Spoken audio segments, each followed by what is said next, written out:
ఇప్పుడు మీరు ఎంత పైనుంచి పని చేస్తున్నారు కదా, మీకు ఏమైనా యూనియన్ అవి ఏమన్నా ఉందా?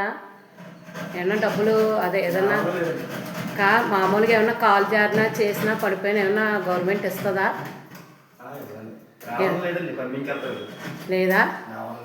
లేదు. మరి ఇప్పుడు గవర్నమెంట్ జాబ్ వాళ్ళకి అయితే ఇప్పుడు ఏదైనా దెబ్బ తగిలినా చేసిన వాళ్ళకి ఇదే ఏంటి పౌరేట్ ఫండ్ అని ఇవని సెలవులని ఇస్తారు. మరి మీ లేబర్కి ఏమీ లేదా? మరి అది మరి మీరు అడగాలి కదా, ప్రభుత్వాన్ని మీరు అడగాలి కదా. కానీ ఏది అడగకుంటాం లేదు, ప్రభుత్వాన్ని ఏం అడుగుతలేదు. మరి మీరు ఎప్పుడు ఎంత పైనుంచి చేస్తున్నారో కష్టం, మీ పనే కష్టం. మరి ఏదన్నా అవుతే మీరు మీ కుటుంబాలకు ఏం బాధ్యత లేకుండా ఉంటుంది. మరి మీరు ప్రభుత్వాన్ని ఏమన్నా అడగాలి కదా. ఇప్పుడు నిన్న మీటింగ్లు పెట్టారు, ఆ మీటింగుల్లో మీరు అడగాలి ప్రతిదీ కూడా.